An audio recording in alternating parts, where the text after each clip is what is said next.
Está bueno que como iglesia tengamos este tiempo los miércoles de estudio de la Biblia, estudio de las Escrituras, y este conjunto de charlas, que creo que fue nombrada Casa de Dios, o Columna y Baluarte de la Verdad, una cosa así. Pero está bueno que podamos dedicarle tiempo a eso y organizadamente hagamos doble clic sobre cosas que nos conciernen como el cuerpo de Cristo, como la iglesia. Y bueno, hay un pequeño cronograma ahí de temas a tratar. El último lo dio Joaco y nos hablaba, había agarrado de la charla anterior, lo que quedaba de la autoridad como Cristo, las Escrituras, el Espíritu Santo, y después cómo estaba la organización y los líderes, que eran los ancianos, y quedó ahí otro grupo de funcionarios que no fue nombrado, que no le dio el tiempo a Joaco. Yo le dije hoy que me lo hizo por gusto, pero él dice que no le dio el tiempo para tocar, que son los diáconos. Así que mi idea inicial era hablar un poco del diaconado, de los diáconos, y seguir con el próximo tema. Pero bueno, la verdad es que se me hizo interesante el estudio de este tema y terminé haciendo la charla completa sobre los diáconos. Así que capaz que va a ser un poco aburrido, pero vamos a ver qué nos dicen las Escrituras, la Biblia, sobre este tema. Los invito a que abramos la Biblia en Hechos, capítulo 6.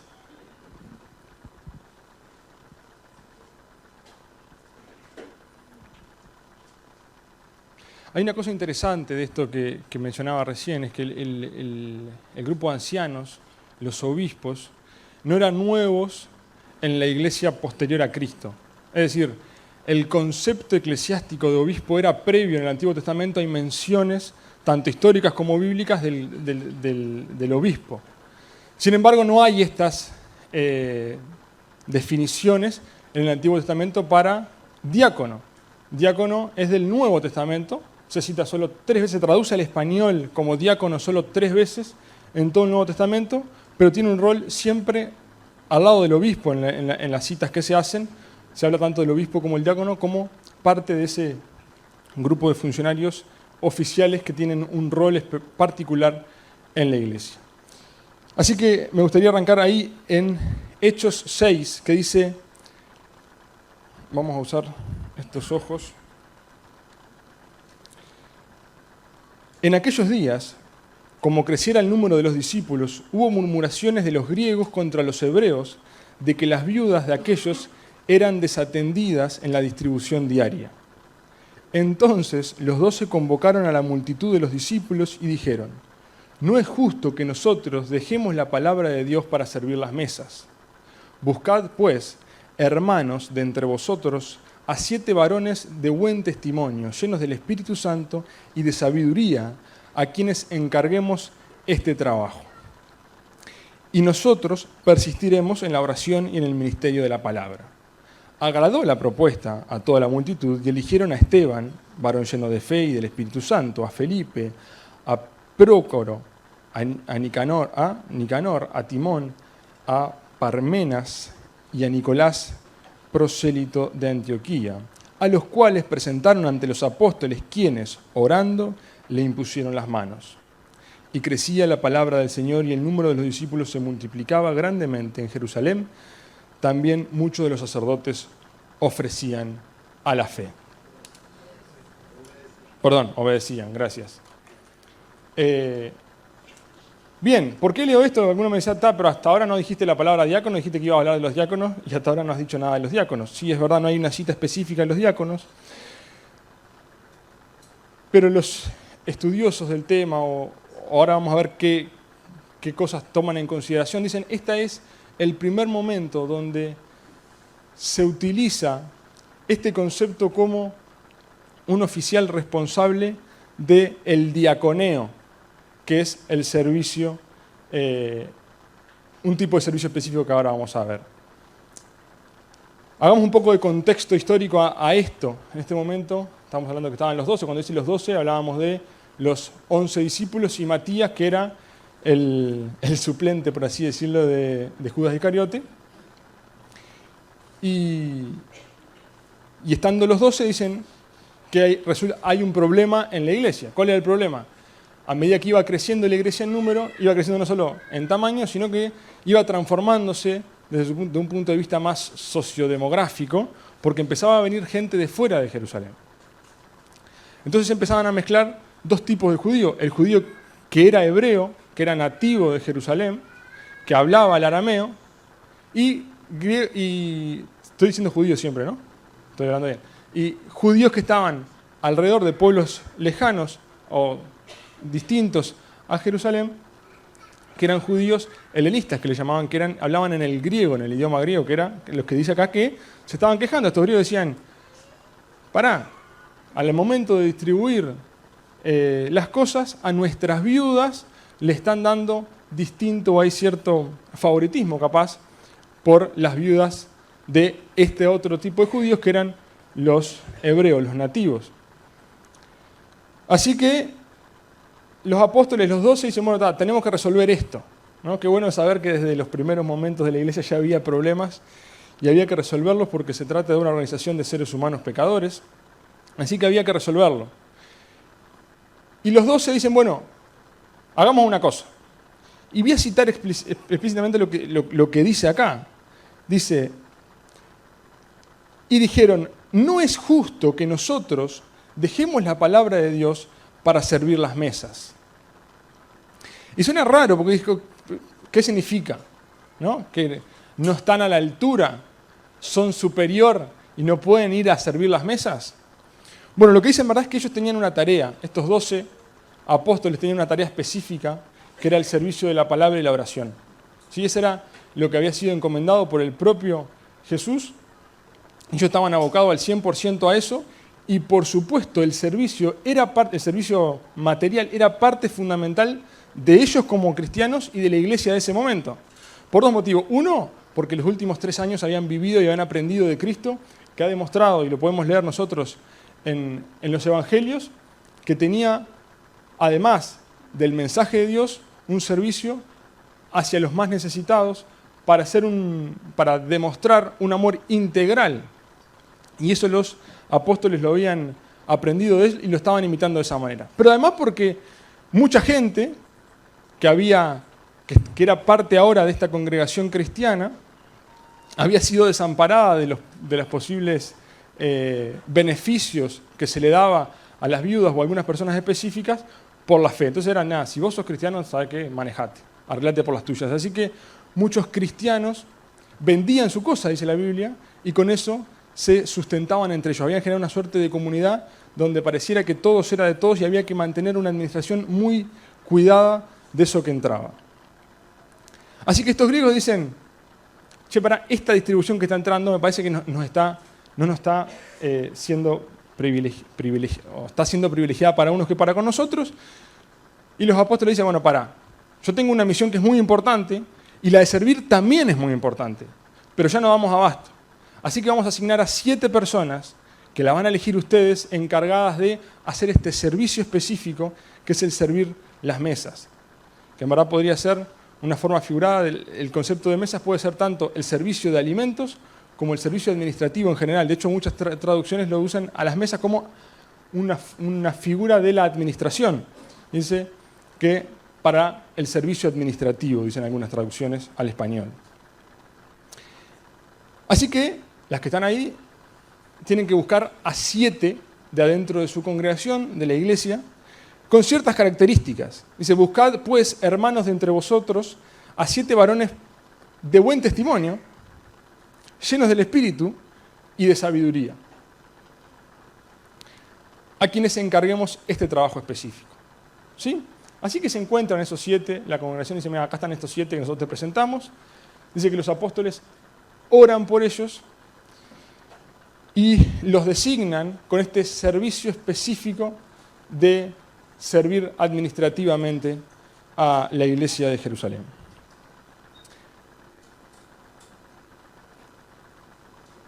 Hasta ahí podemos decir, bueno, ok, puede ser un hecho aislado de la iglesia de Jerusalén. Esos 7 en verdad no significan mucha cosa que una de las historias que nos relata Lucas en el libro de Hechos. Sin embargo, a lo largo de la Biblia, o mejor dicho, en 3 partes, se usa este concepto de diácono, que junto con redacciones históricas de la época pareciera ser que estos 7 se transformaron en un poco más famosos que la iglesia de Jerusalén, y ese formato eclesiástico se replicó en otros lados. De hecho, si recuerdan, cuando se presenta Felipe, el evangelista, le dicen el evangelista y miembro de los 7. O sea, era reconocido por esa función que vemos en esta parte de la historia. Pero quiero hacer un doble clic sobre este concepto principal del servir las mesas. ¿Sí? Porque es la función donde en el idioma original es diaconeo. El diácono es la persona que está encargada del diaconeo. De hecho, en este pasaje se utilizan 2 veces, dos formatos diferentes, el sustantivo y el verbo, de este concepto. Si vemos, dice, yo acá subrayé mal, pero solo yo lo estoy viendo, así que no hay problema, de que las viudas de aquellos eran destinados en la distribución. Distribución es el sustantivo, diaconía. ¿Sí? Y después cuando habla, dice la palabra de Dios para servir las mesas, es diaconeo. Se utiliza estos 2 conceptos, que son la actividad tanto de verbo como de sustantivo de este concepto del diaconeo, ¿no? Que es ahí como verbo. Durante la escritura aparece más de 50 veces estos formatos, tanto de verbo como de sustantivo, de una actividad muy específica que es el servicio. Tanto en servicio general, yo imprimí porque es... Miren, les quiero leer 3 formatos distintos de este mismo concepto en diferentes partes de la Biblia. Primero, el diaconeo como siervo, ¿sí? Como la actitud servil, que dice, su madre dijo a los que servían, acá estamos en Juan 2, 5, 9, las bodas de Canaán, su madre dijo a los que servían, y ese servían es diaconoi, haced todo lo que os dejiere. Cuando el maestresala probó el agua hecha vino sin saber él de dónde era, aunque lo sabían los sirvientes, diaconoi. O si no, en Mateo 22 dice, entonces el rey dijo a los que servían, diaconoi de nuevo. Así que ahí tenemos un formato de siervo que parece ser simplemente un siervo general, un siervo que servía el vino, un siervo que servía al rey. Un servicio secular, le podríamos decir ahora, ¿no? Un servicio del tipo más natural del trabajo. Pero después hay otro tipo de servicio que también tiene este formato de diácono, que se utiliza al servicio de los dioses, ya sea de Dios, de Cristo, de Satanás, del Evangelio, que ese es más común, que dice, por ejemplo, en Romanos 15:8, pues os digo que Cristo Jesús vino a ser siervo, y ese siervo es diáconos de la circuncisión. Romanos 16:1 dice, no, ese no lo voy a leer ahora, voy con 1 Corintios 3:5, dice que pues es Pablo y que es Apolos, servidores, diáconos. 2 Corintios 6, antes bien nos recomendamos en todo como ministros, diáconos de Dios. Efesios 6:21, para que también vosotros sepáis mis asuntos y lo que hago, todos los haré saber Tíquico, hermano amado y fiel ministro, y ahí también es diácono. Y como lo habéis aprendido en Epafras, nuestro consiervo amado, que es un fiel ministro, diáconos. Es decir, entonces al final el diácono no parece ser algo tan oficial, porque al final todos eran diáconos. Bueno, todas estas traducciones, en verdad, son distintos formatos de este concepto que era diáconos, que es una palabra, servicio, en el griego. Ahora, en ciertas partes específicas de la Biblia se usa un formato específico para hacer un tipo de servicio específico, que es el servicio misericordioso a los pobres. ¿Sí? Era un servicio específico donde, tanto como veíamos hoy, como verbo o como sustantivo, había una actividad servil hacia los más necesitados. Y ahí tengo también un montón que no lo voy a leer porque si no parece que vamos a estar repitiendo cosas, pero en Hechos 11:26 dice: entonces los discípulos, cada uno conforme a lo que tenía, determinaron enviar socorro. Ese socorro es diaconía, que es el formato sustantivo de esto que estamos viendo. O cuando la administración, diaconía, ayuda al pobre, para los santos es por demás que yo os escriba. Más ahora, Romanos 15:25, más ahora voy a Jerusalén para ministrar, diaconeo, y ahí dice, suplir la necesidad del pobre, a los santos, porque Macedonia y Acaya tuvieron a bien hacer una ofrenda para los pobres que hay entre los santos que están en Jerusalén. Ahora, estos conceptos los traigo acá, y no es para que sea un entrevero de palabrería, sino para que entendamos que este formato, que es específicamente un verbo que habla de la necesidad a los pobres, es lo que se usa en Hechos 5.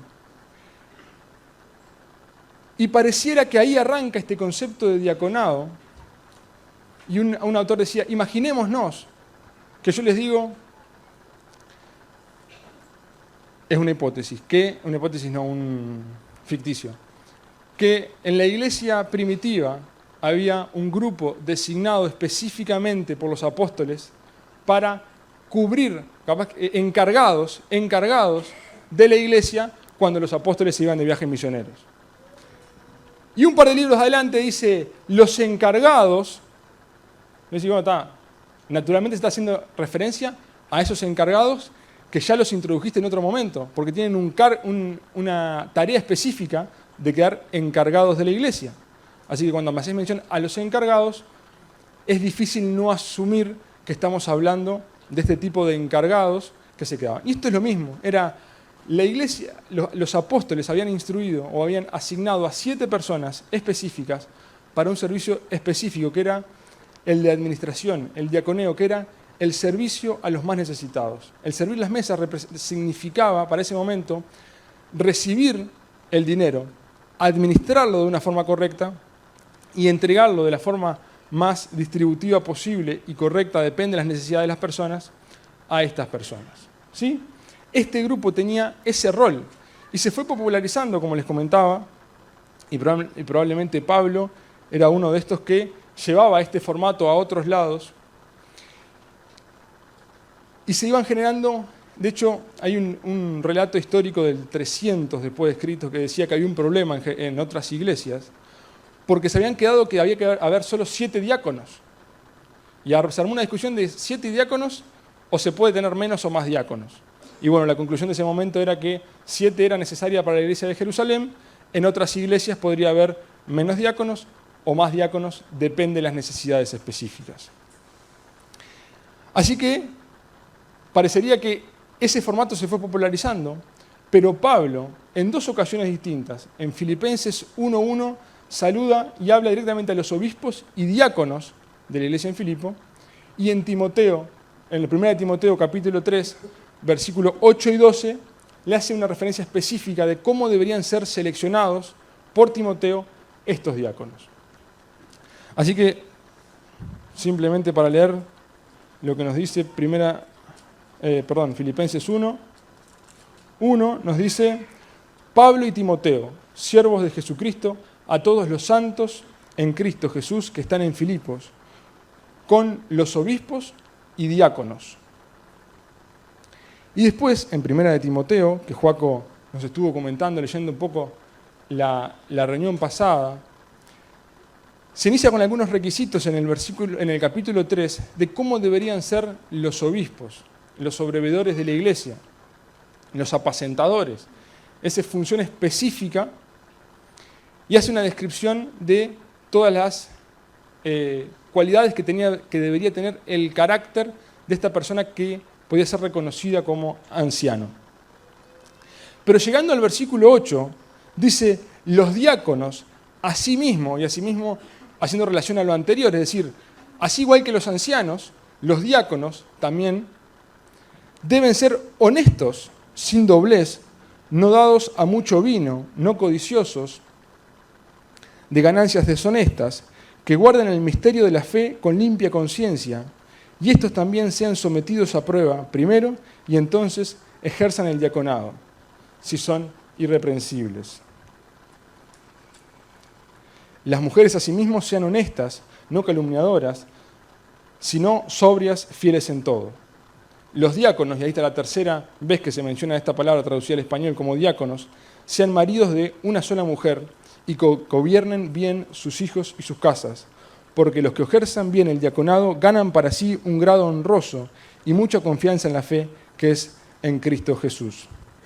Si me permite, me voy a tomar un poco de agua porque se me secó la garganta.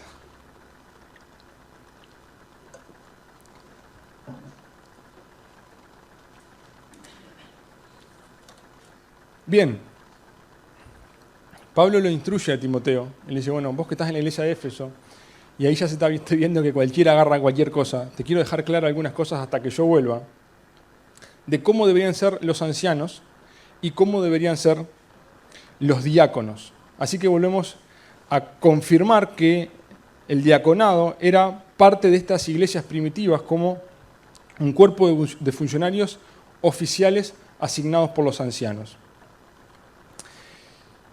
Y es importante esto que acabo de decir porque me quedó algo del punto anterior. Recuerdan que después de haber sido elegidos los 7, dice que los apóstoles oran por ellos imponiéndole las manos. Esta imposición de manos, que se ha dejado de usar actualmente, tenía un formato, o tenía varias interpretaciones, pero en este caso, y la más aceptada, era que era una forma pública de mostrar que una persona estaba separado para un cargo específico. ¿Sí? Es decir, cuando se le imponían las manos, decía, bueno, él oficialmente ante la congregación tiene un rol. Y se le hacía de esta manera para que la persona se vea comprometida en frente a su comunidad y que la comunidad lo respetara oficialmente con un cargo. En este caso era siervo, de este tipo de siervo de la administración, del cuidado de los recursos y del cuidado de los pobres de la iglesia. Y acá volvemos al mismo concepto, de decir, ok, ojo que hay que elegirlos, y hay que elegirlos bien, y para elegirlos tiene que pasar cierto filtro, tiene que tener ciertas características, no cualquiera puede hacer cualquier cosa. Así que dice, los diáconos, al igual que los obispos, deben ser honestos. Y esa palabra honestos, en otras traducciones aparece como digno de respeto. La palabra es semnos y la busqué en el diccionario y dice honrables. Así que también se puede entender como honrada esa persona. Tiene que ser una persona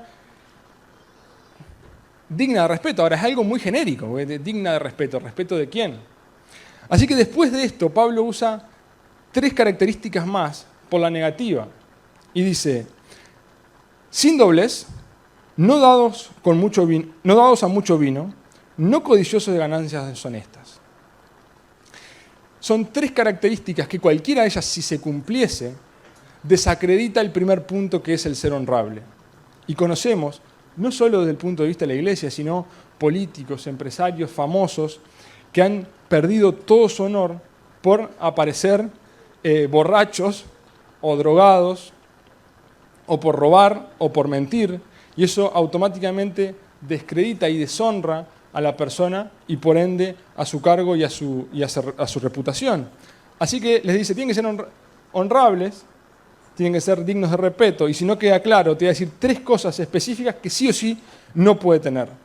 Ni ser mentiroso, ahí sin doblez, es decir, ser íntegro, no ser... bueno, la palabra se me fue. Sí, hipócrita, esa es la palabra que estaba buscando. Hipócrita.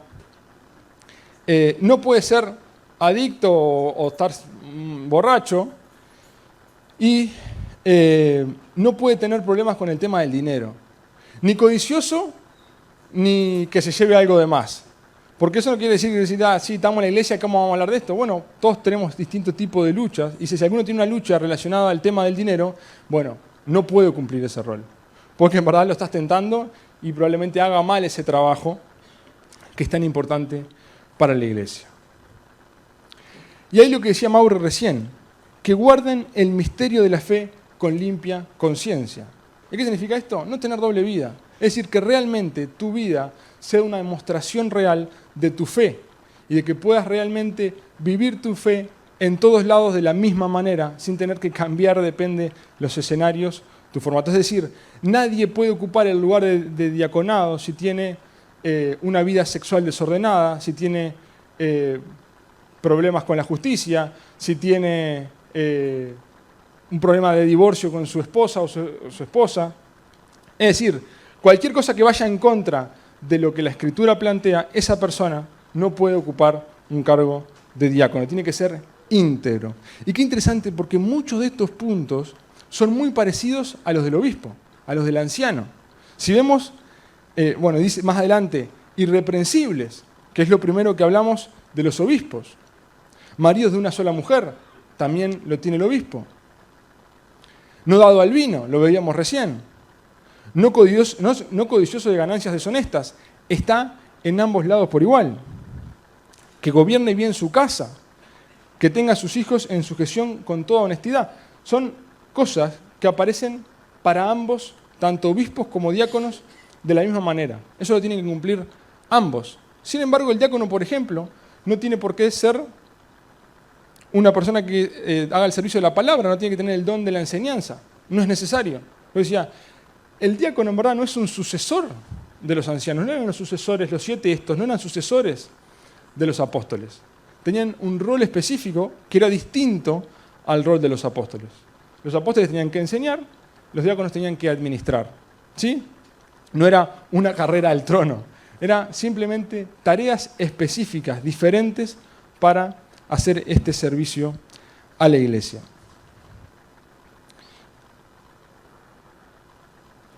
Y estos también sean sometidos a prueba primero. Es decir, si no conocemos a la persona, no se le puede dar el cargo de diácono. Yo digo, qué tontería esto, ¿no? Es decir, ¿quién va a entrar ahora y decir, mira, fulano, llegó fulano, vamos a darle un cargo específico en la iglesia?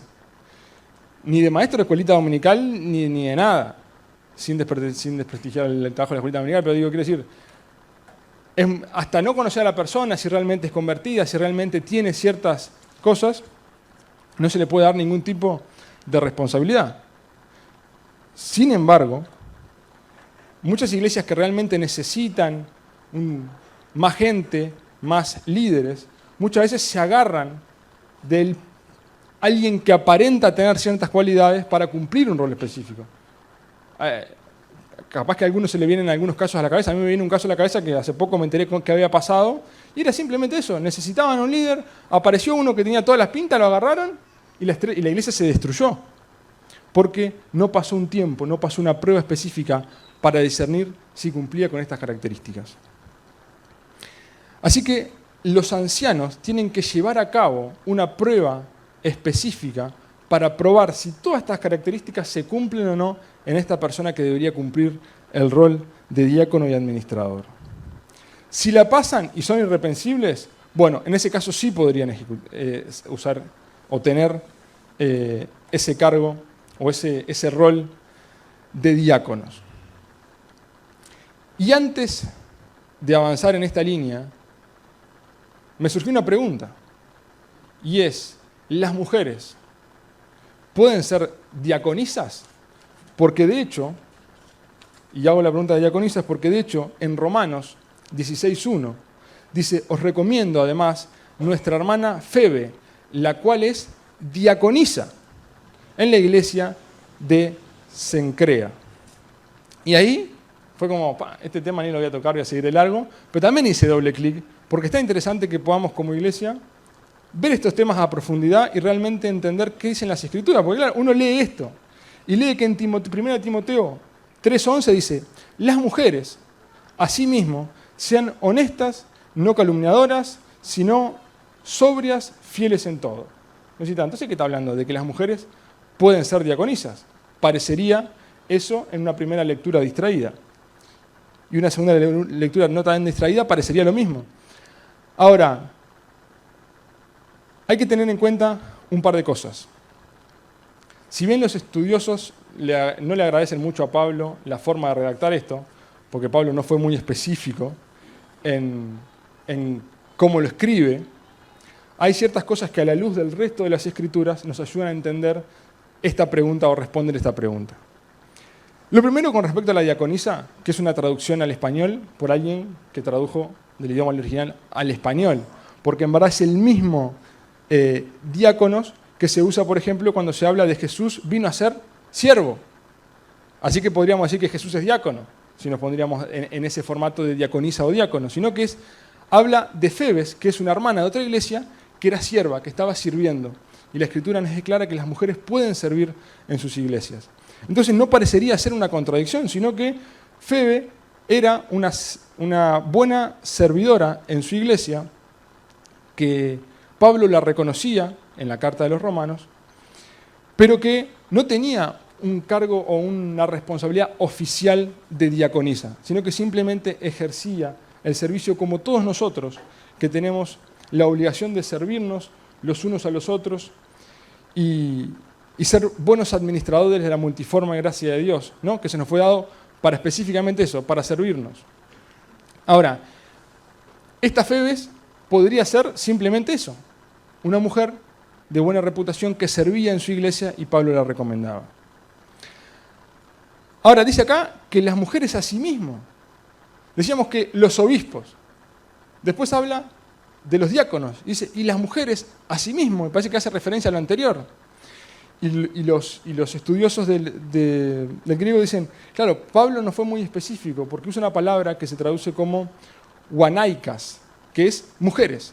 Y depende del contexto si es mujeres o esposas. Entonces, como el contexto acá no está claro, se ve que el traductor tiró la moneda, algunos pusieron esposas, en la NTV dice esposas, en la Reina Valera dice mujeres. Entonces, no queda claro, depende la traducción que leamos, si está hablando de las mujeres o de las esposas. Además, Pablo sigue escribiendo, dice, los diáconos sean maridos de una sola mujer y que gobiernen bien sus hijos y sus casas.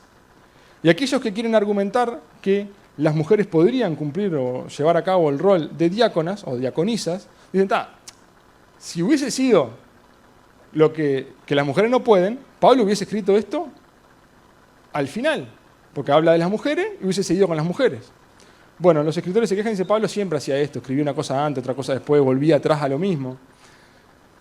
Pero lo importante, y sin entrar mucho más en el doble clic de todo esto, es que Pablo deja claro que el diácono tiene un rol de autoridad en la iglesia. ¿Sí? Está junto con los obispos, con un rol de administración, sometido a la iglesia como todos, sometido a los ancianos como todos, pero con un rol específicamente distinto al resto de los siervos. Y cumple un rol de autoridad. Y Pablo, en la misma carta a Timoteo, un capítulo antes, dice, porque no permito a las mujeres enseñar ni ejercer dominio sobre el hombre, sino estar en silencio. Y el dominio acá habla de autoridad sobre el hombre. Así que si bien simplemente con la escritura de estas palabras aisladas, tanto diaconisa como mujer, los estudiosos llegan a la conclusión, a la luz de lo que Pablo mismo escribía, que el diaconado y todos los diáconos que aparecen en la Biblia, citados como diáconos, son hombres. Hoy veíamos los 7, eran hombres.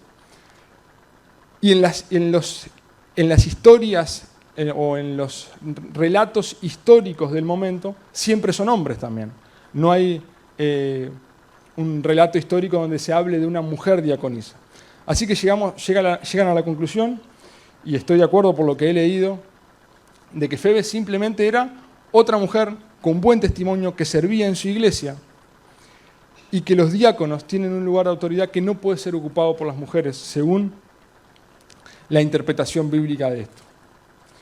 Pero sí es importante, cuando llegamos al tema de las mujeres, entender que las mujeres como esposas, porque la traducción al parecer real mejor debería ser las esposas, también son miradas con la misma lupa que el hombre que va a ejercer el cargo. Así que se mira el matrimonio, no se mira simplemente al hombre. Se dice la mujer a sí mismo sea honesta, no calumniadora, sino sobria, fieles en todo. Entonces se dice acá, lo que quiere decir Pablo es, ok, cuando vaya a haber alguien en el rol específico de diácono, hay que probarlo. no solo a él, sino a la persona que va a estar con él, que es su esposa, porque también ella influye en este trabajo específico de la administración.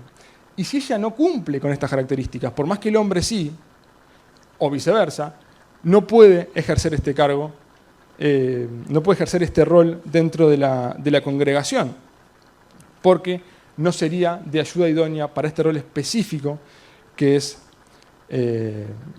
adjudicado. Los diáconos sean maridos de una sola mujer y que gobiernen bien sus hijos y su casa, igual que los obispos. Este concepto de integridad va un paso más y dice, y para que quede bien claro, los hombres tienen que tener una sola mujer, tienen que ser hombres de familia, que enseñen a sus hijos y a su familia y que las pastoreen de la mejor manera, porque esa es la prueba o el laboratorio de qué capacidad tienen para ejercer autoridad sobre la iglesia. Si no pueden, lo decía anteriormente Pablo en Timoteo, si no puede pastorear y servir en su casa desde un rol de autoridad, menos lo puede hacer en la iglesia local. Así que, llegando al final, y perdonen que fui medio rápido y capaz que medio entregaron algunas cosas, el diaconado es un ejercicio que se instaura aparentemente con los apóstoles, con la función específica de ejercer la administración de los bienes de la iglesia para el bien de los más necesitados, el misterio de la misericordia, ejercido por estos hombres, en conjunto con los obispos. Dado que los obispos no lo podían hacer, habían delegado esa tarea en un grupo específico.